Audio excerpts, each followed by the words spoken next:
म मेरो देश सुरक्षित राख्नका निमित्त म राष्ट्रवादी देशभक्त हुनुको नाताले भारत हाम्रो शक्तिशाली नजिकको छिमेकी हुनुको नाताले मेरो देशमाथि अथवा नेपाली जनतालाई अन्याय पार्ने काम नगरिदिनुस् भनेर म उनीहरूको गोडा ढोक्न तयार छु। म मोदीको खुट्टामा गएर उहाँ हिन्दू हो म पनि हिन्दू हुँ म गोडा ढोकिदिन्छु। ढोक्ने चलन छ हाम्रो आफूभन्दा सिनियरलाई आफ्नो दाजुलाई अथवा आफूभन्दा सिनियरलाई भनौँ न ढोक्ने चलन म ढोकिदिन्छु मोदीको गोडा। प्रधानमन्त्रीजी हामी झगडा नगरौँ सानो देश हाम्रो करोडौँ नेपालीहरू चाहिँ तपाईँको राष्ट्र र तपाईँका तस्बिर भारतीय प्रधानमन्त्रीले यो हामीलाई सहयोग गर्नुभयो यो मद्दत गर्नुभएको छ। करोडौँ नेपाली जनताका घरका भित्तामा तपाईँका तस्बिर राखेर पुज्ने चाहिँ वातावरण बनाउन प्रधानमन्त्रीज्यू भनेर म उहाँको गोडा ढोकेर भन्न सक्छु। यो अहिले देखिएका जे समस्याहरू छन् यो केही पनि होइन। कुरा राख्न सक्नु पऱ्यो आँखामा आँखा जुधाएर चाहिँ कुरा राख्न सक्नु पऱ्यो भारतीय हाम्रा मित्रहरूसँग। त्यो राख्न सक्ने हैसियत छ यिनीहरूसँग। गुलामहरूसँग मालिकसँग चाहिँ आफ्नो तर्क चाहिँ प्रस्तुत गर्ने तागत राख्छ गुलामले राख्दैन। विदेशी खुफिया एजेन्सीहरूसँग चाहिँ अवैध सम्बन्ध राख्ने र त्यसका आधारमा नेपालमा क्रान्ति र आन्दोलनका नाममा यो देश बर्बाद बनाउने र नेपाली जनताको जिन्दगीलाई र भोलिको भविष्यलाई अनिश्चित बनाइदिने मान्छेहरू हो नि त उहाँहरू भने। भारतसँग हाम्रा विवाद छन् छिमेकी हौँ विवाद हुने नै भए तर त्यो विवाद समाधान गर्नका निमित्त कमसेकम परराष्ट्र मन्त्री भारतको विदेश मन्त्री आइदिए भए हुन्थ्यो नि। यहाँका चाहिँ हाम्रो प्रधानमन्त्री भन्नुहोस् जे भन्नुहोस् उहाँहरूको हैसियतसँग चाहिँ मिलाएनन् उनीहरूले। के कुरा गर्न त्यस्ता चाहिँ छाडा मान्छेहरूसँग जथाभावी बोल्ने जे मन लाग्यो त्यही गर्ने मान्छेहरूसँग किन कुरा गर्ने हामीले। यो सबै कुरा व्यवस्थापन गर्ने काम तपाईँहरूले गरे हो तपाईँहरूले गर्नुहोस् भनेर रको प्रमुखलाई पठाए। त यही हालत हुन्छ नि झुक्क्याएपछि। आज कुनै हैसियत छ नेपालका नेताहरूको। अब आजबाट त के अरे उहाँ त हाम्रो मानार्थ सेनापति हुनुभयो नि त होइन। भनेपछि उहाँ जस्तो सेनापतिले राजनीतिक विवाद हो नि त। सीमाको विवाद भनेको दुई देशबीचको राजनीतिक विवाद हो। त्यो राजनीतिक पक्षबाट नै त्यसको हल खोजिनु पर्थ्यो। उहाँले त्यो बोलिदिनु भयो होइन।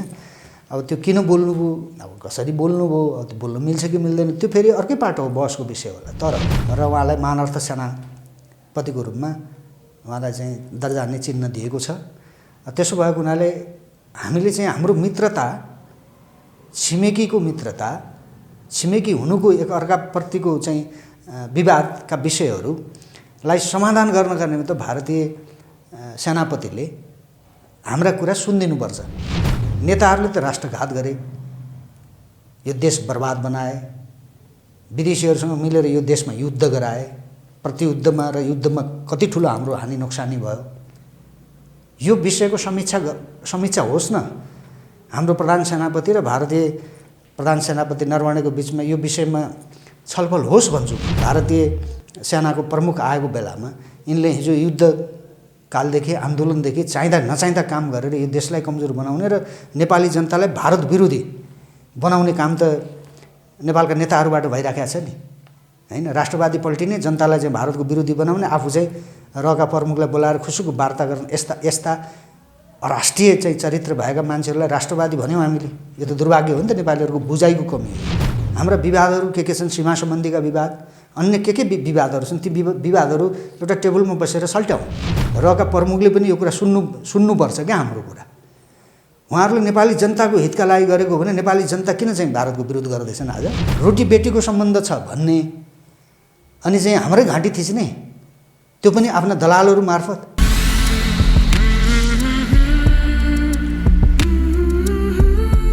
आदरणीय दर्शक महानुभाव नमस्कार। तपाईँ यति बेला हेर्नुहुन्छ pnpखबर.com र साथमा म रोशन घार्ती उपस्थित भएको छु। पछिल्लो समय रका प्रमुख सामन्त कुमार गोयलले सम्माननीय प्रधानमन्त्री केपी शर्मा ओलीलाई भेटेपछि नेपाली राजनीतिक वृत्त निकै तातेको छ। अहिले ओलीको राजीनामा माग्यो भनेर हिजो सम्माननीय प्रधानमन्त्री केपी शर्मा ओलीले म कुनै पनि हालतमा राजीनामा दिन्न भनेर अभिव्यक्ति दिनुभयो। यो डर चाहिँ रले पैदा गर्यो अथवा भारतले पैदा गर्यो अथवा पार्टीभित्रकै शीर्ष नेताहरूको डरमा उनले यो कुरा बोलिरहेका छन्। यिनै विषयमा कुराकानी गर्नको लागि आज हामीसँग राष्ट्रिय शक्ति नेपालका प्रवक्ता एवं विश्लेषक अनिल योगी हुनुहुन्छ। सर यहाँलाई स्वागत छ।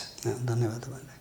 प्रधानमन्त्री केपी शर्मा ओलीले त मलाई राजीनामा मागे, कुनै पनि हालतमा राजीनामा दिन्न भन्न थाले नि। होइन, अब त्यो खाइपाइ आएको उहाँले अब स्वयं आफ्नो जीवन सङ्कटमा छ। अब राष्ट्रको जीवन सङ्कटमा परेको, नेपाली जनताको जीवन सङ्कटमा परेको विषय नेपालका नेताहरूलाई, नेपालका पार्टीहरूलाई, अब स्वयं प्रधानमन्त्रीलाई पनि त्यति महत्त्वको विषय भएन। छोड्नुहुन्न उहाँले, अब जे गर्दा पनि हुन्छ नि त। त्यो मनको डर चाहिँ कसरी पैदा भयो? पार्टीभित्रका शीर्ष नेता कसैले खुलेर उनको राजीनामा त कसैले मागेका छैनन्।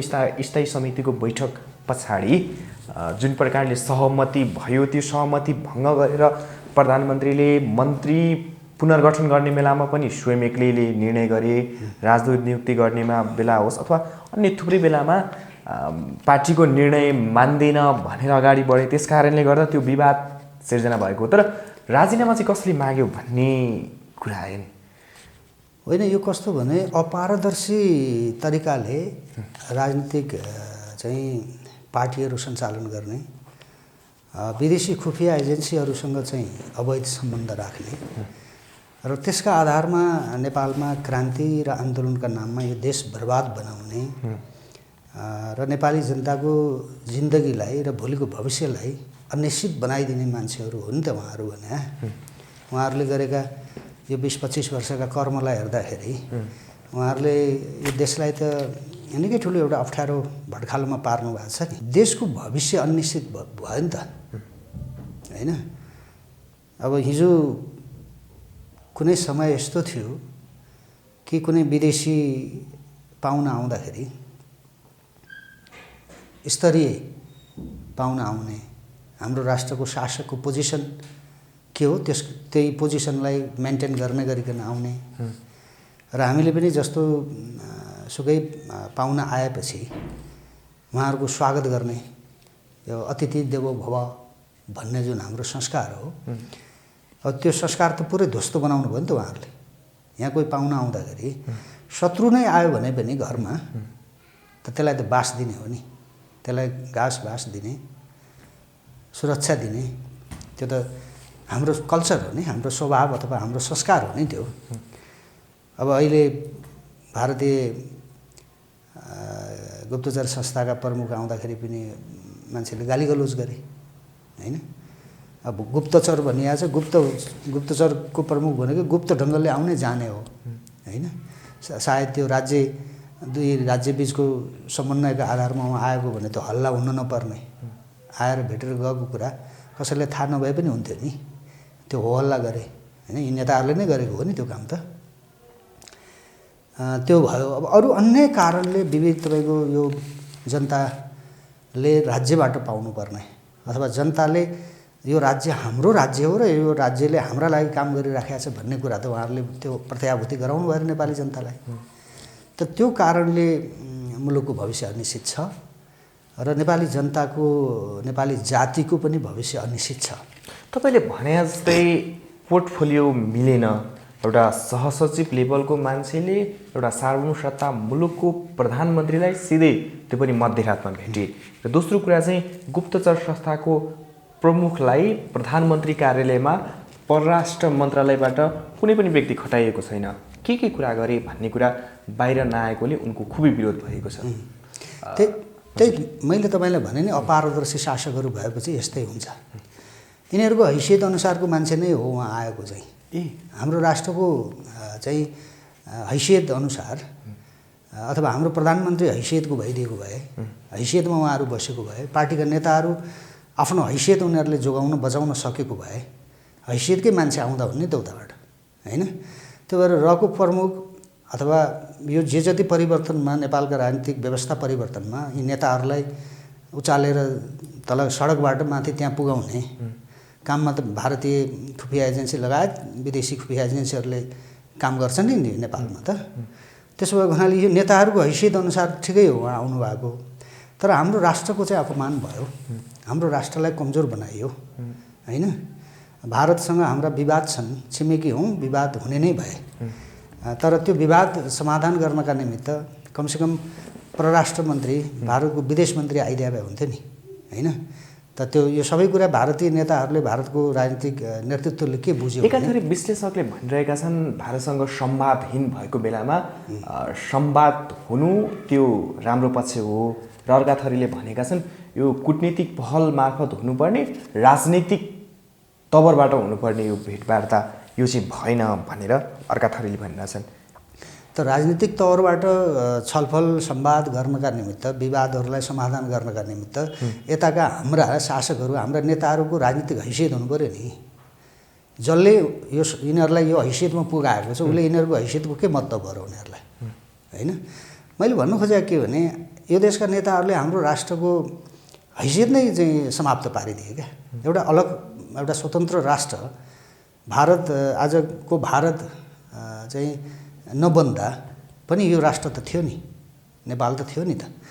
त्यसो भएको हुनाले कसैले पनि यो देशलाई हामी नेपालीहरूलाई पराधीन बनाएन र कुनै विदेशीको यहाँ बुट चाहिँ बज्रिन सकेन, दिएनन् हाम्रा पुर्खाहरूले। तर अहिले त अब हाम्रा नेताहरूले त अब गर्नु नगर्नु गर्नुभयो नि त। उहाँहरूले न आफ्नो इज्जत राख्नुभयो, न के अरे विदेशी पाहुनाहरूको इज्जत थामिदिनु भयो, केही पनि गर्नु भएन नि त उहाँहरूले। आफू पनि नाङ्गै अनि अरूलाई पनि नङ्गाइदिने काम त हाम्रै नेताहरूले गरे हो नि। भारतसँग हाम्रा विवादहरू छन् होइन, त्यो विवादहरू एउटा भद्र तरिकाको संवादका माध्यमद्वारा समाधान गर्नका निमित्त प्रयास गर्ने हो नि, त्यो लेभलमा कुरा गर्ने हो नि। त ठिकै छ, रका प्रमुखसँगै कुरा गरे पनि त त्यो पारदर्शी हुनुपर्ने नि होइन। प्रधानमन्त्रीको सचिवालयले एउटा वक्तव्य दिन्छ, अर्को नेताले अर्को कुरा भन्छ, अर्को नेताले अर्को कुरा भन्छ।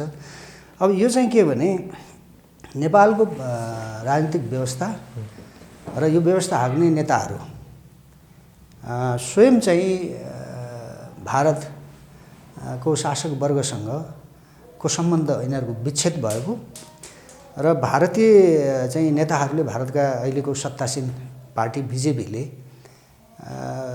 आफ्नो नेताहरूको चाहिँ हैसियत यहाँका चाहिँ हाम्रो प्रधानमन्त्री भन्नुहोस् जे भन्नुहोस् उहाँहरूको हैसियतसँग चाहिँ मिलाएनन् उनीहरूले।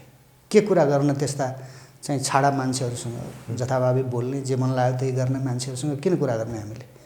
यो सबै कुरा व्यवस्थापन गर्ने काम तपाईँहरूले गरे हो, तपाईँहरूले पनि गर्नुहोस् भनेर रको प्रमुखलाई पठाए होइन। त त्यो भएर हाम्रो नेताहरूले अब आफ्नो हैसियत बुझ्नुपर्छ क्या। नेपाली जनतालाई अब ढाँटेर, नेपाली जनतालाई बेकुब बनाएर उहाँहरूले जति मोज गर्नुभयो अब त्यो छुट छैन उहाँहरूलाई। किनकि भारतकै जस्तो गुप्तचर संस्था त हामीसँग पनि छ नि। राज्य बीचको केही समस्या थियो, सुरक्षा समस्या थियो, केही चासो थियो, केही गर्नु थियो भने हाम्रो राष्ट्रिय अनुसन्धानको चिफलाई रको चिफले भेटेर गए भइहाल्थ्यो नि। प्रधानमन्त्रीले किन भेट्नुपर्ने? तर हाम्रो रको प्रमुख त कहाँ छन् थाहा छैन। अहिले त रको हाम्रो अनुसन्धान राष्ट्रिय अनुसन्धानको चाहिँ बोस नै अहिले प्रधानमन्त्री हो। प्रधानमन्त्रीले आफू मातहत राख्नु भएको छ त्यो संस्थालाई होइन। त्यो राष्ट्रिय अनुसन्धानले के अनुसन्धान गरिराखेको छ थाहा छैन मलाई। देशको स्थिति कहाँ पुग्दैछ, विदेशीहरूले कसरी देशभित्र चाहिँ खेल्दैछन् होइन। अब यो चिज चाहिँ कस्तो भने अब राज्य हामीसँग रहेन क्या। एउटा हुन्छ नि राज्यको एउटा चरित्र हुन्छ, राज्यको एउटा सिस्टम हुन्छ, राज्यको आफ्नो मौलिक कुराहरू पनि हुन्छन्, मौलिकता हुन्छन् कुनै पनि राष्ट्रका। यो त सबै धुलिसात बनाए होइन। त्यसो भएको हुनाले रको प्रमुख आउनुभयो। अब मैले अघि पनि भने तपाईँलाई कोही शत्रु आयो भने पनि हामीले त स्वागत गर्ने हो नि हाम्रो घरमा होइन। त्यसलाई आश्रय दिने हो, सम्मान दिने हो नि। त गाली गरे नेपालीहरूले। त त्यो गाली कसका कारणले चाहिँ हाम्रा छिमेकीहरूले त्यो उच्च ओहदाका चाहिँ व्यक्तित्वहरूले खाँदैछन् भन्दा यी नेताहरूका चाहिँ कारणले खाँदैछन्। यी नेताहरूले ल्याएर राख्ने कुरामा बल गर्ने उहाँहरू नै हो। त्यसो भएको हुनाले यो चाहिँ नेपाली जनता र भारतीय जनताको बिचको समस्या होइन।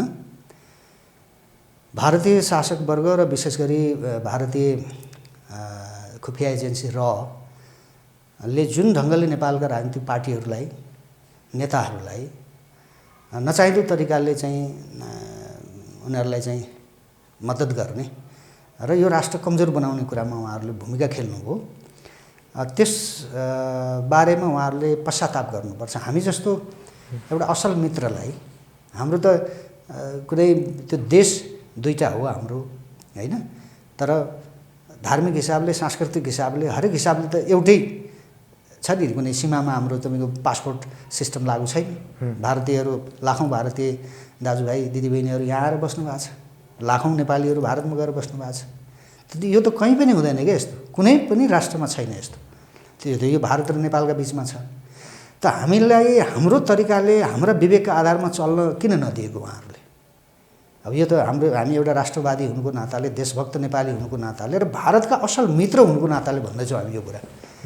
भारतका रका प्रमुख आउन्, चाहे भारतीय सेना आउन्, चाहे भारतीय नेता आउन्, कुनै पनि पार्टीका, हामीले कुनै रेस्टुरेन्ट होटेलमा होइन, हामीले हाम्रो घरमा राखेर खानपिन गराएर पठाउन सक्छौँ। त्यो खालको हाम्रो मित्रता हो नि।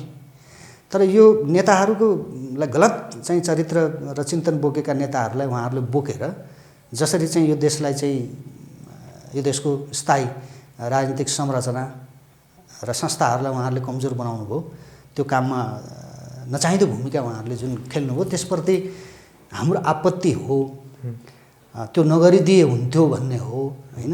आज भारत एउटा राष्ट्र हो, हाम्रो एसियाको, दक्षिण एसियाको चाहिँ शक्तिशाली राष्ट्र हो। भारतको हित चाहन्छौँ हामी राष्ट्रवादी हुनुको नाताले, भारतको सुरक्षा होस् भन्न चाहन्छौँ। यो देशबाट भारत विरोधी गतिविधिहरू कसैले पनि नगरोस् भन्ने चाहन्छौँ हामी, कसैले पनि नगरोस्, नेपालीले या अरू कसैले पनि। त त्यो नहोस् भन्नका निमित्त त त्यो खालको वातावरण बनाइदिने काम त स्वयं भारतीय पक्षले गर्नुपर्छ नि, होइन? उहाँहरूले हामीलाई सघाउने हो नि त्यो मामलामा, तर उहाँहरूले त्यो गर्नुहुन्न। तर जसरी ओलीले भनेका थिए, यता रका प्रमुख फर्किसके पछाडि मोदीले दूत पठाउँछु भनेको सामन्त पो पठाएछन् भनेर भने झुक्काएर आए भन्ने अभिव्यक्ति प्रधानमन्त्रीको रह्यो। तर भारतका नेताले उता अन्तर्वार्ता दिने क्रममा भनेका थिए रको प्रमुख कुनै पनि देशमा जानुभन्दा पहिला त्यहाँको प्रधानमन्त्रीले जबसम्म नियन्त्रणा गर्दैनन् तबसम्म उनी जान पाउँदैनन् भने। त्यसो हुनाले त ओलीले नै बोलाएका रहेछन् रका प्रमुखलाई, के बुझ्यो त? होइन, यी त यिनले कसलाई झुक्याउनु बाँकी राख्यो भने यिनले नेपाली जनतालाई झुक्याए, होइन? आफ्नै पार्टीभित्रका नेताहरूलाई एकले अर्कोलाई झुक्याइरहेछ। विदेशीलाई, भारतीय छिमेकी राष्ट्र भारतलाई झुक्याए, चिनलाई झुक्याए, अमेरिकनलाई झुक्याएर के पाउँछ नि यिनीहरूले? त यही हालत हुन्छ नि झुक्याएपछि। आज कुनै हैसियत छ नेपालका नेताहरूको? यही हालत हुन्छ, दोक्लाहरूको हालतमा पुग्यो। राम्रै गाडी चढेर हिँड्छन्, बेला बेलामा हेलिकप्टर पनि चढ्छन्, राष्ट्रपतिलाई बेला बेलामा हेलिकप्टर पनि किनिन्छन्। यो मन परि भन्न नहुने, यो के को राज्य भयो क्या? यो भन्न मिल्दैन है। हामी जस्तो मान्छेले त्यस्तो क्षुद्र भाषा बोल्न मिल्दैन। यो राज्य नै बनाएनन् क्या यिनीहरूले। त्यसो भएको हुनाले यो नेपाली जनताले बुझ्नुपर्छ र यिनीहरूको अन्त्यका निमित्त यो देश बचाउने हो र नेपाली जातिलाई बचाउने हो भने हामीले नेपाली जनताले भारतको विरोध गरेर होइन, भारतीय शासक वर्ग र त्यहाँका अन्य निकायका प्रतिनिधिहरू जो यहाँ आउँछन् उनीहरूको विरोध गरेर, उनीहरूलाई गाली गलौज गरेर होइन, उहाँहरूलाई इज्जत गरेर, सम्मान गरेरै हाम्रा दुःख सुनाउनुपर्छ है। ठुलो राष्ट्र हो, शक्तिशाली राष्ट्र हो, होइन? हामीले चाहिँ उसँग कुनै हाम्रो लडाइँ लड्ने, होइन, कुनै त्यस्तो वार गर्ने भन्ने होइन नेपालीहरूको। हामी मिलेर, होइन, छिमेकी हौँ, दाजुभाइकै जस्तो हाम्रो सम्बन्ध छ। हामीलाई दुःख पर्दा भारतीय दाजुभाइहरूले, भारतको शासक वर्ग, त्यहाँको नेताहरूले सहयोग गर्नुपर्छ। उहाँहरूलाई सङ्कट पर्दा हामीलाई पनि दुःख लाग्छ, होइन? दुःख लाग्थ्यो हिजो, होइन? अहिले पनि त्यो भावना हामीमा मरेको छैन। तर नेपाली जनतामा जुन भारत विरोधी जुन सेन्टिमेन्ट, भारत विरोधी धारणा अथवा त्यो खालको विचार जुन जसरी मुखरित भइराखेको छ, अब यो काम त यी नेताहरूका कारणले भएको हो नि। अब यी नेताहरूले त्यहाँ माथि राख्ने त उहाँहरू हो नि। तर पछिल्लो समय धेरैले विरोध गरिरहेछन्। अहिले भारतीय सेनाध्यक्ष मनोज मुकुन्द नेपाल भ्रमणको क्रममा निस्केछन्। उनलाई मानार्थ सेनाध्यक्षको रूपमा राष्ट्रपति प्रधानमन्त्रीले सम्मान गर्दैछन्। त्यो सम्मान थाप्नको लागि नेपालमा छन् उनी। तर उनैको नेतृत्वमा रहेका ४७ भन्दा धेरै सेनाहरू नेपालको अतिक्रमित भूमिमा छन् र उनी आफैले भनेका थिए नेपालले चुच्चे नक्सा जारी गर्दा कसैको उक्साहटमा त्यो नक्सा जारी भएको। तिनलाई मानार्थ सम्मान दिनु आवश्यक थियो। धेरैले त विरोध गरिरहेछन् यस विषयमा। होइन, यो बहसको विषय होला। तर एउटा कुरा चाहिँ के भने भारतीय सेना र नेपाली सेनाको लामो चाहिँ एउटा सम्बन्धको इतिहास छ र अहिले पछिल्लो समयमा जे जस्ता विवादहरू देखिए आए ती विवादहरू सल्ट्याउनका निमित्त भारतीय पक्षबाट पनि पटक पटक त्यस्ता चाहिँ आयोगहरू जस्तै इपिजी भन्ने एउटा बुद्धिजीवीहरूको समूह नेपालमा पनि बन्यो। त्यो प्रधानमन्त्री मोदीकै चाहिँ आग्रहमा उहाँकै सक्रियतामा बनेको थियो। भारतका बुद्धिजीवीहरूको पनि त्यो समूह एउटा बन्यो। त्यो लगभग 1.5 वर्ष उहाँहरूले काम गर्नुभयो। तर त्यो रिपोर्ट तयार भए त हाम्रा असमान सन्धि सम्झौताहरूको विषय थियो, अब यो सीमाको विषय थियो र विविध भारत र नेपालका बीचका विवादका विषयहरूलाई समाधान गर्ने एउटा उपायहरू त्यसमा सुझाइएको थियो। दुवै पक्षको सहमतिमै त्यो सुझाइएको थियो। तर त्यो कुरा भारतीय प्रधानमन्त्रीले त्यो बुझ्न अहिलेसम्म मान्नु भएन हैन। त यो अवस्थासँगै सीमाको विवाद आयो। लिपुले कालापानी हुँदै मानस सरोवरसम्म मोटर बाटो उद्घाटन गर्ने जब चाहिँ कुरा आयो त्यसपछि नेपालमा चाहिँ त्यसको विरोध भयो। त विरोध पश्चात जुन प्रतिक्रिया चाहिँ भारतको सैन्य प्रमुखबाट आयो त्यो एउटा छिमेकी राष्ट्रको सेना प्रमुख अथवा अब आजबाट त के अरे उहाँ त हाम्रो मानार्थ सेनापति हुनुभयो नि त हैन। भनेपछि उहाँ जस्तो सेनापतिले राजनीतिक विवाद हो नि त। सीमाको विवाद भनेको दुई देशबीचको राजनीतिक विवाद हो। त्यो राजनीतिक पक्षबाट नै त्यसको हल खोजिनु पर्थ्यो। उहाँले त्यो बोलिदिनु भयो हैन। अब त्यो किन बोल्नुभयो, अब कसरी बोल्नुभयो, अब त्यो बोल्न मिल्छ कि मिल्दैन त्यो फेरि अर्कै पाटो हो, बहसको विषय होला। तर जुन कुरा उहाँले भन्नुभएको थियो त्यसको विरोध भयो नेपालमा। तर अब छिमेकी हो, बदल्न त मिल्दैन हामीले। त उहाँले नेपालमा चाहिँ आउन चाहनुभयो हैन। अथवा हाम्रो प्रधानमन्त्रीलाई केही समस्या पर्यो होला हैन। आफू आफ्नो सत्ता जोगाउनलाई चाहिँ गाह्रो पर्यो होला अथवा अरू केही गर्नुपर्ने भयो होला। त्यो कारणले उहाँले बोलाउनु भयो, आउनुभयो। या त उहाँले म आउँछु भनेर आउनुभयो। उहाँहरूले इन्कार गर्न सक्ने त हैसियत हुनु पऱ्यो नि त नेपालको नेताहरूसँग। त्यो हैसियत छैन। भारतको रहेको प्रमुखले म आउँछु भन्दा आउनु पाइँदैन भन्न सक्ने कोही मान्छे छ नेपालमा? नेपालको नेता पार्टीहरूमा त्यो त छैन। इतिहासमा त्यस्ता थुप्रै कारणहरू छ। भारतको प्रधानमन्त्री कार्यालयबाट एउटा पिउन आए पनि यहाँका नेताहरू लामा लस्कर लाएर भेट्न जान्छन्। भने के भने अब भारतीय सेना प्रमुखले हिजो के भन्नुभयो हैन, के गर्नुभयो, अब त्यसैलाई चाहिँ आधार मानेर हामीले अपमान गर्नु हुँदैन। पाहुना हो हाम्रो, छिमेकी राष्ट्रको सेना प्रमुख हो र हाम्रो सेनाले समेत उहाँलाई स्वागत गरेको छ र उहाँलाई मानार्थ सेनापतिको रूपमा उहाँलाई चाहिँ दर्जा नै चिन्ह दिएको छ। त्यसो भएको हुनाले हामीले चाहिँ हाम्रो मित्रता, छिमेकीको मित्रता, छिमेकी हुनुको एक अर्काप्रतिको चाहिँ विवादका विषयहरूलाई समाधान गर्नका निमित्त भारतीय सेनापतिले हाम्रा कुरा सुनिदिनुपर्छ। अथवा हाम्रो सेनापतिका, हाम्रो सैन्य नेतृत्वले के भन्ला नि केही कुराहरू। नेताहरूले त राष्ट्रघात गरे, यो देश बर्बाद बनाए, विदेशीहरूसँग मिलेर यो देशमा युद्ध गराए, प्रतियुद्धमा र युद्धमा कति ठुलो हाम्रो हानि नोक्सानी भयो। यो विषयको समीक्षा होस् न। हाम्रो प्रधान सेनापति र भारतीय प्रधान सेनापति नरवणेको बिचमा यो विषयमा छलफल होस् भन्छु म। भयो होला, हुनुपर्छ नभए पनि। त हाम्रो सेनापतिले भन्ने समय यही हो कि यो देश कमजोर भयो भने भारतलाई समस्या हुन्छ। भारतको सुरक्षाका निमित्त पनि नेपाल को राजनीतिक स्थायित्व जरुरी छ। नेपालबाट कुनै पनि प्रकारको भारतका विरुद्ध हुने गतिविधिहरू हुन दिनु हुँदैन हैन। विभिन्न घटनाक्रममा हिजो माओवादी युद्धको बेलामा भारतीय सरकारसँग चाहिँ हतियार माग्यो सेनाले, दिएन भारतले। मित्रता त्यस्तो हुन्छ। यो कुरा भन्नु पर्यो हाम्रो सेनापतिले है। सेनापति हाम्रो सेनाको नेतृत्व हो। यो उहाँलाई मौका छ अहिले। अब 8-9 महिना उहाँको गति चाहिँ बाँकी छ। त्यसपछि त उहाँ त रिटायर हुने बेला भयो हैन। मुलुक ठुलो एउटा चाहिँ तपाईँको युद्धको सङ्घारमा छ। सारा असन्तुष्टिहरू पोखिएका छन् जन स्तरबाट। कोही पनि सन्तुष्ट छैन है। स्वयं उहाँहरूको यो सत्ता सञ्चालन पार्टीभित्र त्यत्रो कचिङ्गल छ।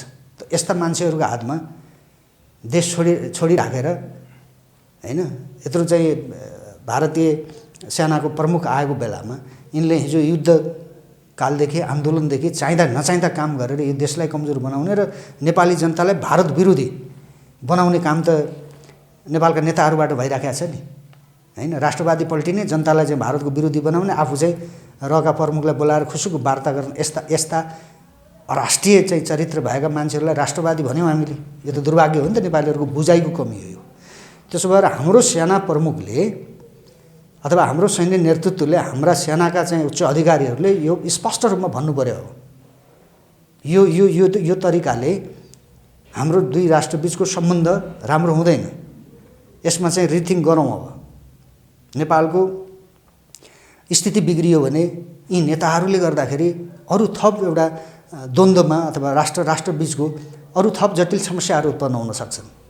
हाम्रा विवादहरू के छन्, सीमा सम्बन्धीका विवाद, अन्य के विवादहरू छन्, ती विवादहरू एउटा टेबलमा बसेर सल्ट्याउँ भनेर हाम्रो चाहिँ सेनापतिले भन्नुभयो भने भारतीय सेनापतिले माध्यम भारतको प्रधानमन्त्रीले पनि यो कुरा सुन्नुहुन्छ। किनकि भारतले हामीलाई अप्ठ्यारोमा पारेर भारतलाई फाइदा हुँदैन। हामी जति चाहिँ हामीमाथि अन्याय हुन्छ हामी त्यति भारतको विरुद्धमा जान बाध्य हुन्छौँ, नेपालीहरू बाध्य हुन्छन्। अनि उहाँहरूले चाहिँ आर्जन गरेको नेपालीलाई सहयोग पनि गरेछ, त गाली पनि खाइराख्नु भएको छ नि। यो त राम्रो भएन नि त। यो किन भएको भने उहाँहरूले जनताको चाहिँ कुरा सुन्नु भएन। भारतका शासक वर्गहरूले, त्यो खुफिया एजेन्सीले, रका प्रमुखले पनि यो कुरा सुन्नुपर्छ क्या हाम्रो कुरा। उहाँहरूले नेपाली जनताको हितका लागि गरेको हो भने नेपाली जनता किन चाहिँ भारतको विरोध गर्दैछन् आज? त उहाँहरूले त आफ्ना दलालहरू मात्रै, आफ्ना चाहिँ त्यो के अरे एजेन्सीसँग चाहिँ मिलेर पैसा खाने, सत्ता र शक्तिमा जानका निमित्त चाहिँ दाउपेच गर्ने, उहाँहरूसँग हारगुहार माग्न जाने, भारतका चाहिँ त्यहाँका जोगीहरू सन्यासीहरूका चाहिँ गोडा ढोक्न जाने, रका प्रमुखसँग चाहिँ ढोक्न जाने, त्यहाँका पार्टीका नेताहरूसँग चाहिँ मलाई प्रधानमन्त्री मन्त्री बनाइदियो भन्न जाने मान्छेहरूलाई यहाँ राख्नुभयो नि त। उहाँहरूले नेताहरूसँग चाहिँ सम्बन्ध राम्रो छ भारतीय शासक वर्गदेखि त्यहाँको खुफिया एजेन्सीको, त जनतासँग त सम्बन्ध बिग्रियो नि। त यो कुरा हाम्रो सेनाले भन्नु पर्यो भारतीय सेनापतिलाई। यो कुरा हाम्रो सेनाले भन्नु पर्यो कि अब यो नेताहरूका चाहिँ कारणले यिनीहरूका माध्यमद्वारा हाम्रो सम्बन्ध सुमधुर बन्दैन, हुँदैन र नेपाली जनताको भावनामा जुन चोट पुगेको छ यो हामी बसेर अथवा सबल अथवा राष्ट्रवादी देशभक्तहरूको चाहिँ र भारतीय देशभक्तहरूको बिचको चाहिँ एउटा भद्र संवादका माध्यमद्वारा मात्रै यो समस्या हल हुन्छ। हामीले केही छोड्नुपर्ने भए छोडौँला, उहाँहरूले छोड्नुपर्ने कुरा उहाँहरूले छोड्नु पर्यो। हामी भारतको उत्थान र प्रगतिको लागि हामी बाधक कहाँ बन्न सक्छौँ हैन? रोटी बेटीको सम्बन्ध छ भन्ने अनि चाहिँ हाम्रै घाँटी थिच्ने, त्यो पनि आफ्ना दलालहरू मार्फत। हामीले रको प्रमुख आउँदाखेरि हामीलाई हेरौँ जस्तो लाग्नुपर्ने हो नि, कहाँ बस्नुभयो होला भेट्न पाए हुन्थ्यो भन्ने लाग्नुपर्ने नि। सेनापति आउँदाखेरि यहाँ कतिले गाली। नेकपाका शीर्ष नेताहरूले रका प्रमुखलाई भेट्न नपाएकी झोकमा प्रधानमन्त्रीको आलोचना गरे कि उनीहरूले त्यो प्रधानमन्त्रीले त्यो ठिक होइन, त्यो नगर्नुपर्ने थियो, भेटी त्यस कारणले विरोध गरे। यो त कस्तो छ भने नेपालीहरूले त लत्ता छाडिसके क्या। यी विचारका गरिब भए नेपालीहरू, पुँजीका त गरिब छँदै थिए, विचारका पनि गरिब भए नेपालीहरू। मैले सुनेको तपाईँको भारतमा भएका गोर्खा चाहिँ सैनिकमा भएका र रिटायर भएर नेपाल आएका नेपालीहरूले पेन्सन बुझ्नका निमित्त यहाँ केही अखाडाहरू खोलिएका छन् पेन्सन वितरणको नाममा। पोखरामा, बुटोलमा, कता यहाँ छ, दाङमा छ, है नारायणघाट कता छ। अब त्यहाँ आएका ती चाहिँ सैनिक, सिभिलमा सैनिक हुन्, हतियार सहित छन् भन्ने छ। त त्यहाँ बोलाएर यहाँका ठालुहरूलाई, यहाँका नेताहरूलाई, यहाँका समाजका चाहिँ मयौँ भन्ने विद्वान बुद्धिजीवीलाई त्यहाँ चाहिँ त्यो भारतीय दारू खान दिएन भने चाहिँ रिसाउँछन् रे यिनीहरू। मलाई दारू खान दिएन, दसैँमा मलाई दारू दिएन, मलाई पैसा दसैँ खर्च दिएन भन्न जान्छन् यिनीहरू। त यस्ता लम्पटहरू छन् नेपालमा भन्ने कुरा त थाहा पाए नि त विदेशीहरूले। भारतीय हाम्रा छिमेकीहरूले पनि थाहा पाए नि। त्यो कारणले यस्ताको हैसियत के हो भन्ने कुरा जब मान्छेले बुझ्छ त्यसपछि त त्यही व्यवहार गर्ने हो नि। अनि त्यही भएर कसैले भेट्न पाएन भनेर बेखुसी भयो होला। विदेशीहरूलाई जसले भेट्यो, भारतीय प्रधानमन्त्रीलाई अथवा भारतका चाहिँ सरकारका मन्त्रीहरूलाई अथवा रका प्रमुखलाई अथवा रका कुनै उच्च अधिकारीलाई भेटेपछि अब बाँचिन्छ, राजनीतिक सत्ता पनि प्राप्त हुन्छ, शक्ति पनि प्राप्त हुन्छ। त्यसो रका प्रमुखले भारतमा एयरपोर्टमा झर्ने बेलामा मिडियाकर्मीसँग भनेका थिए, हामीले भन्यौँ भने प्रधानमन्त्री ओलीले आधा घन्टामा राजीनामा दिन्छन्, उसैले बनाइदिँदो रहेछ यहाँ देशको प्रधानमन्त्री मन्त्री सबै बनाइदिने भए पछाडि उसैलाई भेट्न नपाउँदा त मनमा त पीडा भयो होला नि त शीर्ष नेताहरूको। होइन, यो 46 पछिको व्यवस्थाको ब्याकग्राउन्डमा नै खुफिया एजेन्सी है। यो म कुनै पूर्वाग्रह राखेर भनिराखेको छैन। म भारतको अहित चाहँदैन। म तपाईँलाई भनौँ, म मेरो देश सुरक्षित राख्नका निमित्त म राष्ट्रवादी देशभक्त हुनुको नाताले, भारत हाम्रो शक्तिशाली नजिकको छिमेकी हुनुको नाताले मेरो देशमाथि अथवा नेपाली जनतालाई अन्याय पार्ने काम नगरिदिनुहोस् भनेर म उनीहरूको गोडा ढोक्न तयार छु। म देशभक्त हुनुको नाताले भन्दैछु, म गोडा ढोक्न तयार छु। तर यो देशको सत्तामा बस्नका निमित्त नचाहिँदो काम गर्नका निमित्त म उनीहरूका गोडा ढोक्न तयार छैन। यिनीहरूले त ढोके नि। म मोदीको खुट्टामा गएर, उहाँ हिन्दू हो, म पनि हिन्दू हुँ, म गोडा ढोकिदिन्छु। ढोक्ने चलन छ हाम्रो आफूभन्दा सिनियरलाई, आफ्नो दाजुलाई अथवा आफूभन्दा सिनियरलाई भनौँ न, ढोक्ने चलन। म ढोकिदिन्छु मोदीको गोडा। प्रधानमन्त्रीजी हामी झगडा नगरौँ, सानो देश हाम्रो, करोडौँ नेपालीहरू चाहिँ तपाईँको राष्ट्र र तपाईँका तस्बिर, भारतीय प्रधानमन्त्रीले यो हामीलाई सहयोग गर्नुभयो, यो मद्दत गर्नुभएको छ, करोडौँ नेपाली जनताका घरका भित्तामा तपाईँका तस्बिर राखेर पुज्ने चाहिँ वातावरण बनाउन प्रधानमन्त्रीज्यू भनेर म उहाँको गोडा ढोकेर भन्न सक्छु। यो अहिले देखिएका जे समस्याहरू छन् यो केही पनि होइन। कुरा राख्न सक्नु पऱ्यो, आँखामा आँखा जुधाएर चाहिँ कुरा राख्न सक्नु पऱ्यो भारतीय हाम्रा मित्रहरूसँग। त्यो राख्न सक्ने हैसियत छ यिनीहरूसँग? गुलामहरूसँग, मालिकसँग चाहिँ आफ्नो तर्क चाहिँ प्रस्तुत गर्ने तागत राख्छ गुलामले? राख्दैन। त्यसो गरी यो गुलामहरूले चलाएको व्यवस्थालाई हामीले लोकतन्त्र भनौँ, प्रजातन्त्र भनौँ, के गणतन्त्र अहिले के भन्दैछन् यिनीहरूले, यो कुनै व्यवस्था होइन। त्यसो भएको हुनाले नेपालको राजनीतिक कुनै पनि राजनीतिक व्यवस्था परिवर्तनमा भारतीय पक्षको कुनै पनि पक्षको है त्यो हात हुन्छ। त्यसो भएको हुनाले यो यिनीहरूको चाहिँ कुकर्मको परिणाम हो अबको राजनीतिक दुर्घटना। आफू सत्तामा बस्नका निमित्त चीन हामीसँग छ भनेर भारतलाई धम्काए नि, धम्काएकै हो नि। भारतीयहरूले, भारतका सञ्चारकर्मीहरूले केही कुराहरू बढ्ता उछालेकै हुन्। तर केपी ओलीलाई चाहिँ को प्रधानमन्त्री जोगाइदिनका निमित्त त चिनिया राजदूतले, चिनिया राष्ट्रपति सी जिनपिङले हाम्रो राष्ट्रपतिलाई फोन गरेर यिनको झगडा मिलाइदिया हो नि। अनि विदेशी राजदूतले यिनको झगडा मिलाइदिनु पर्ने, विदेशी कुनै एउटा खुफिया एजेन्सीको चाहिँ प्रमुखले आएर यिनको सत्ता चाहिँ हल्लाइदिनु पर्ने, यिनका पार्टी फुटाइदिनु पर्ने भएपछि यिनको गति के रहेछ, यिनको मति के रहेछन्? यस्ता मान्छेहरूले यो देशलाई बलियो बनाउँछन्? बनाउँदैनन्। त्यसो भएको हुनाले हामीले विकल्प खोज्नुपर्छ। त्यो विकल्प खोज्नका निमित्त नेपाली सेना र राजाको, राज संस्था र नेपाली सेनाको जुन सम्बन्ध थियो त्यो सम्बन्ध देशी विदेशी चाहिँ गलत तत्त्वहरू मिलेर त्यो सम्बन्धलाई यिनीहरूले तोडे। राजनीतिक दुर्घटना भन्नुभयो, नेकपा फुट्दैछ? नेकपा फुट्नु र जुट्नुको दुर्घटना होइन, अब यो व्यवस्था नै जान्छ, यो टिक्दैन यो व्यवस्था। तर यी नेताहरूले जति सुकै भ्रष्टाचार गरे पनि कोरोना महामारी छ, हामी उपचार गर्दैनौँ, जनता मर भने पनि जनतालाई खाना दिएको छैनन्। कसैले खाना दिन्छ भने त खाना नदे, किन खाँदैछ भनिरहँदा पनि टुलु हेरेर बसिरहेछन्। तपाईँको अभियानमा साथ देला नि त? होइन, यस्तो यो चाहिँ कस्तो भने नेपालका नेताहरू अत्यन्तै अमानवीय चरित्रका छन् भन्ने कुरा यिनले गरेका आन्दोलन, यिनले गरेका क्रान्ति र ती आन्दोलन र क्रान्तिमा जनताले र यो राष्ट्रले बेहोर्नु परेको क्षतिलाई हामीले मूल्याङ्कन गरौँ त यी कति बेइमान मान्छेहरू हुन् भनेर। दुनियाँका छोराछोरीको जिन्दगीसँग खेलवाड गर्न मिल्छ? यिनले त खेलवाड गरे नि। त्यत्रो चाहिँ यो संसदीय व्यवस्था खसीको टाउको झुन्याएर कुकुरको मासु बेच्ने थलो हो भन्ने प्रचण्ड र बाबुरामहरूले 10 वर्ष युद्ध हाके नि। अनि ल्याए त तिनीहरूले जनवादी व्यवस्था, संसदीय व्यवस्था फाले त फालेनन्। त्यसो भएको हुनाले यी चाहिँ विदेशी खुफिया एजेन्सीसँग सम्बन्धित भएर काम गर्ने मान्छेहरू हुन्। यी मान्छेहरूले देशको सुरक्षा गर्दैनन् र नेपाली जातिको सुरक्षा गर्दैनन्। यिनलाई नेपाली जनता भोकले मरे पनि चिन्ता छैन, शोकले मरे पनि चिन्ता छैन, हैन। बाटामा चाहिँ टुँडीखेलमा चाहिँ खाली थाल बोकेर चाहिँ को अभियन्ता आउला र खाना देला भनेर चाहिँ खाली थाल बोकेर हिँडिरहेका जनता देखिएपछि यिनको लाज हुन्छ र यिनलाई बेइज्जती हुन्छ र कौन छ कति इज्जतदार मान्छेहरू हुन्।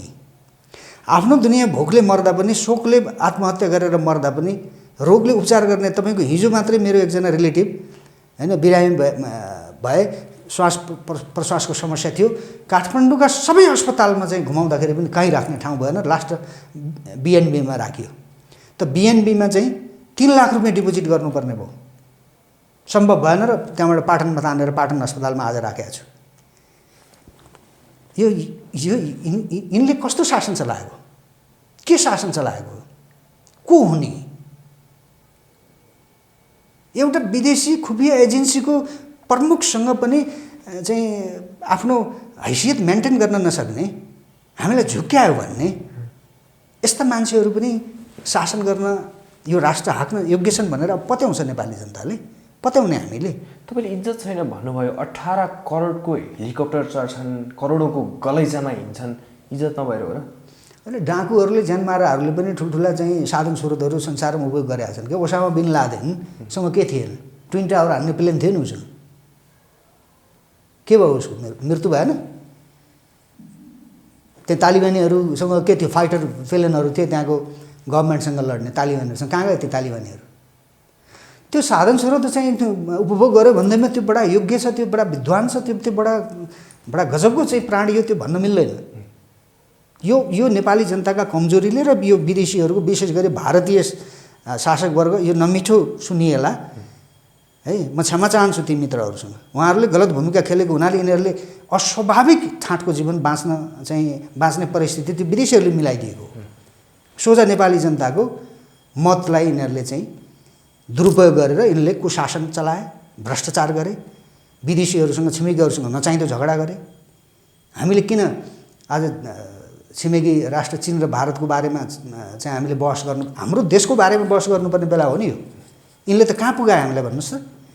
त्यसो भएको हुनाले यी मान्छेहरू यो देशका लागि अभिशाप हुन्। यो मैले भन्ने गरेको छु, राजा महेन्द्रले 17 सालमै अराष्ट्रिय तत्त्व हुन् भनेर व्यवस्था अपदस्थ गरेको कारण यस्तै रवैयाले हो नि। आज देशमा राजा भइदिएको भए यिनलाई छोड्थ्यो? छोड्दैन थियो हैन। त्यसो भने यी मैमत्त छन्, यिनलाई कसैदेखि डर छैन, न जनतादेखि डर छ, न सेनादेखि डर छ, किनकि सेनाका ब्यारेक हानेर आएका हुन् यिनीहरू, न अरू सुरक्षा प्रहरीलाई तिनले आफ्नो पार्टीको भातृ सङ्गठन जस्तो बनाएको छ। राष्ट्रिय अनुसन्धान ओलीको अन्डरमा छ, त्यो पनि भातृ सङ्गठन नै भइगयो हैन। के छ हामीसँग? केही पनि छैन। त्यसो भएको हुनाले हामीले नेपालको सेना राष्ट्रमा सङ्कट आएको बेलामा त्यो कसैले भने पनि नभने पनि राष्ट्र बचाउनका निमित्त र जनताको जीवन बचाउनका निमित्त अगाडि सर्ने त्यो अन्तिम तागत हो। हामीसँग अरू केही पनि बाँकी छैन। आज राज संस्था बाहिर पारिएको छ। राज संस्था र सेना एक ठाउँमा आउने र नेपाली जनताको भावनालाई सम्बोधन गरेर नेपाली जनता अनुकूल भएर शासन सत्ता सञ्चालन गर्नका निमित्त र जनताद्वारा निर्वाचित जनप्रतिनिधिहरूद्वारा शासन व्यवस्था चाहिँ सञ्चालन गर्ने कार्यकारी प्रमुख चाहिँ जनताकै छोरो प्रधानमन्त्री चाहिँ कार्यकारी प्रमुख हुने एउटा थिति र विधिमा हामी जान्छौँ। अब हामीलाई चाहिँ आफ्नो तरिकाले जान दिनुस् भनेर हाम्रो सेनाले भारतीय सेनापति माध्यम भारतीय प्रधानमन्त्रीले भन्नु पर्यो यो कुरा। अब लाज मानेर के गर्ने? अब यी नेताहरूले चाहिँ नेताहरू जिम्मेवार हुन्, हामी केही पनि होइन भन्न पाउनुहुन्न अहिलेको सेनापतिले। त्यो छुट छैन उहाँलाई। हिजो जसरी अरू सेनापतिहरूले चाहिँ आफ्नो जागिरको समयावधि काटेर गए, कति भ्रष्टाचार लाग्यो, कतिलाई भ्रष्टाचारको आरोप लाग्यो, भ्रष्टाचार गरे होलान् हैन। त अहिलेको सेनापतिलाई त्यो छुट छैन। उहाँलाई मौका छ। इतिहासमा जिम्मेवार ठाउँमा भएको बेलामा थोरै मान्छेहरूलाई त्यस्तो मौका आउँछ। त्यो मौका अहिले पूर्णचन्द्र थापा हाम्रो प्रधान सेनापतिलाई आएको छ। भारतीय प्रधान सेनापति यहाँ आउनु भएको छ। यो म अरूको जस्तो त्यो चाहिँ जथाभावी चाहिँ उहाँलाई गाली गर्न म तयार छैन। किनकि हाम्रो सेनापति त्यहाँ गएर गएको बेलामा भारतमा चाहिँ मुख छाडे, गाली गरे, कसैले अपमान गरे भने हामीलाई चित्त दुख्छ नि। यो कुनै राजनीतिक संस्कार होइन। यो त्यसो भएको हुनाले यो राजनीतिक संस्कार हामीले परित्याग गर्नुपर्छ। यो यो यो यो यो सबै नचाहिँदो काम गर्न सिकाउने सबै यी दलका नेताहरू हुन्, बेइमानहरू हुन् नि यिनीहरू। त्यसो भयो हुनाले जनता पनि छाडा भयो, जे मन लाग्यो त्यही बोल्ने भयो। भारतीय सेना प्रमुखलाई ठिक छ, राजनीतिक विवाद हो, यिनीहरूले निम्ति आएको विवाद हो। यो सीमा सम्बन्धी विवाद पञ्चायतमा पनि त्यो राजा हुँदा पनि थियो, तर आज यो हदको थिएन नि। राजा हुँदा भारतीय चाहिँ रको प्रमुख आएर सिधै राजालाई भेट्न सक्थ्यो, सिधै प्रधानमन्त्रीलाई भेट्न सक्थ्यो, सिस्टम थियो त्यो बेलामा। यिनले त सबै भत्काए। त्यसो भएको हुनाले यस्ता अशिष्ट मान्छेहरू, यस्ता अप्रजातान्त्रिक मान्छेहरू र आफ्नो मुलुकको मर्यादा, स्वयं आफ्नो पदीय मर्यादालाई पनि ख्याल नगर्ने मान्छेहरूलाई कति दिन राख्ने अब यो शासन व्यवस्थामा। त्यसो भएको हुनाले हाम्रो सेनापतिले भारतीय प्रधान सेनापति नरवणे मार्फत भारतीय प्रधानमन्त्रीलाई अनुरोध गर्नुपर्छ, हामी राज संस्थामा फर्किन्छौँ, नेपाली जनताले फर्किन चाहेको छ। भारत र चीन दुवै देशको बिचमा जुन खालका विवादहरू छन्, ती विवादहरू सम्भवतः संवादकै माध्यमद्वारा चाहिँ समाधान होस्। हामी दुवै देशका विरुद्ध हामी काम गर्न कसैलाई पनि नेपालबाट दिँदैनौँ। यो प्रतिबद्धता हाम्रो सेनाले, चिनिया सेनालाई पनि भन्नु पर्यो र भारतीय सेनालाई पनि भन्नु पर्यो, भारतको प्रधानमन्त्रीलाई पनि त्यो हैसियत राख्नुहुन्छ नि पूर्णचन्द्र थापाले। यो उहाँका लागि मौका हो। यस्तो मौका आउँदै आउँदैन। त्यसपछि पूर्णचन्द्र थापा हाम्रो नेपाली सेना विश्वमा बहादुर सेनाको रूपमा गनिन्छ। पूर्णचन्द्र थापा पृथ्वीनारायण शाह पछिको नेपाली सेनाको बहादुर सेना प्रमुखको रूपमा उहाँ स्थापित हुनुहुन्छ। उहाँको फोटा नेपाली जनताले आफ्ना घर घरमा राख्ने स्थिति बन्छ। होइन उहाँले चाहिँ जागिर खाने, पैसाको पोको पारेर मात्रै जाने र यो राष्ट्रघात चाहिँ गरेको कुरा को जिम्मेवार म होइन, यी नेताहरू मात्रै हुन् भन्नुभयो भने त्यो उहाँको तर्क अथवा उहाँलाई त्यो भन्ने छुट अब नेपाली जनताले दिँदैन। मेरो अनुरोध यो कुनै धम्की होइन। यो नेपाली जनताको चाहना र भावनाको एउटा प्रतिनिधित्व गरेर मैले अनुरोध गरेको हो।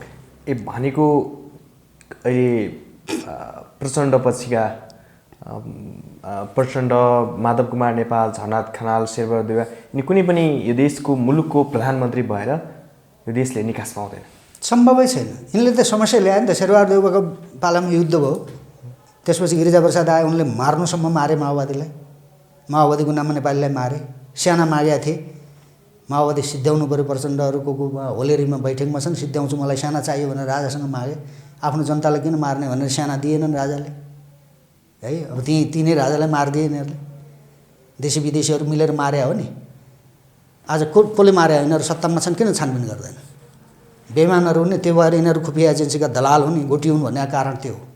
सत्तामा आउँदा पनि न्याय नदिने, जनताले खोजेको कुरा गुपचुप गरिएका चाहिँ अपराधहरूको बारेमा छानबिन नगर्ने, त्यस्तो पनि नेता हुन्छ, त्यस्तो पनि कुनै प्रधानमन्त्री हुन्छ, त्यस्तो पनि कुनै मन्त्री हुन्छ, त्यस्तो पनि कुनै राष्ट्रपति हुन्छ।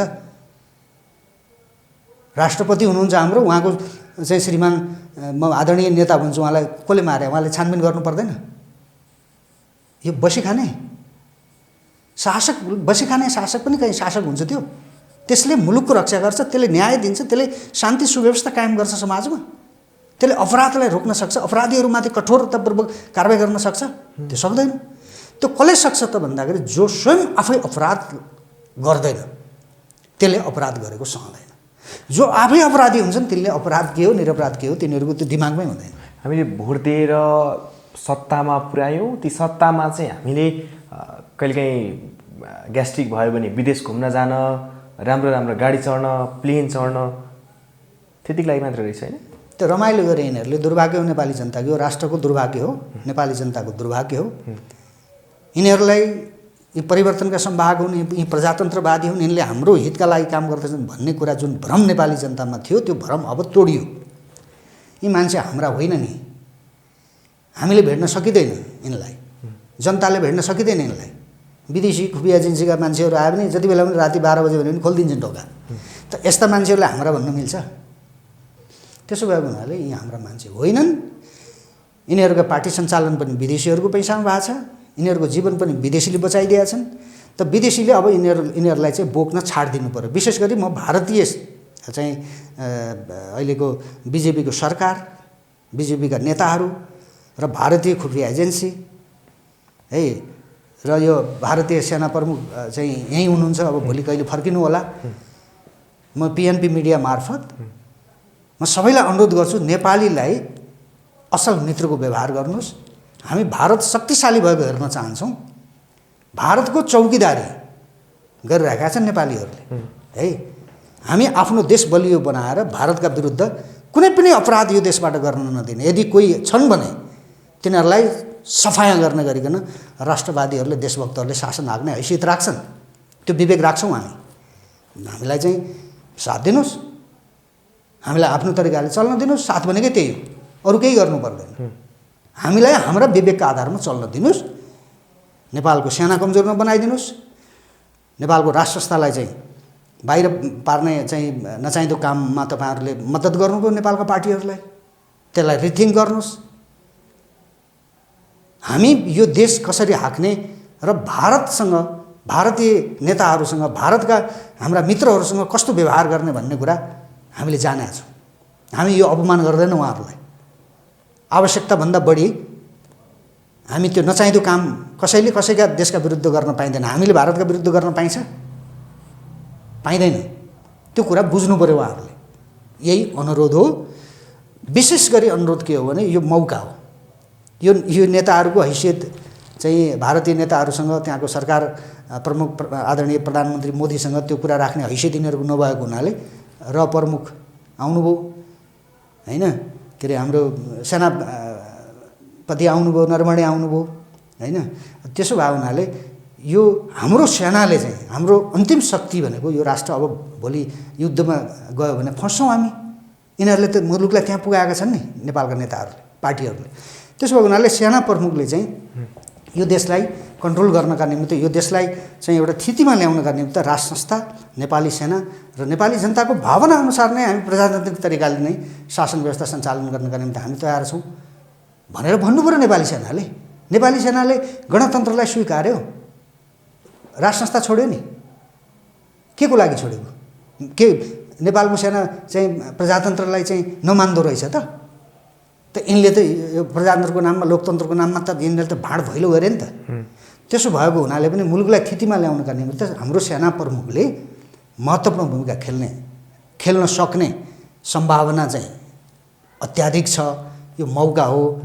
भन्नुपर्ने कुरा चाहिँ आफ्नो छिमेकी समकक्षी हो नि त उहाँ, मानार्थ सेनापति नरवणे र हाम्रो सेनापति पूर्णचन्द्र थापालाई हामी जति इज्जत गर्छौँ उहाँलाई पनि हामीले इज्जत गर्नुपर्छ। यो कुरा हाम्रो सेनापतिले किन भन्न नसक्ने? मैले त सक्छु, उहाँले किन नसक्ने? भन्नु पऱ्यो। त्यसपछि यो मुलुक एउटा स्थिति र विधिका आधारमा अगाडि बढ्छ र नेपाली जनताले चाहिँ शिर ठाडो गरेर बाँच्न पाउँछन् र भारत विरोधी जुन नेपाली जनताको भावना छ त्यसलाई बिस्तारै त्यो तुस हट्दै जान्छ र भारत र नेपाल दुई देश, अलग अलग देश भए पनि हाम्रो एकताले, हाम्रो मित्रताले एउटा दक्षिण एसियामा एउटा उदाहरणीय एउटा चाहिँ दुईटा राष्ट्रको सम्बन्ध हो भन्ने कुरा हामी स्थापित गर्न सक्छौँ। हस्, यहाँको समय र विचारको लागि धेरै धेरै धन्यवाद। मलाई पनि मौका दिनुभयो। तपाईँलाई धेरै धेरै धन्यवाद।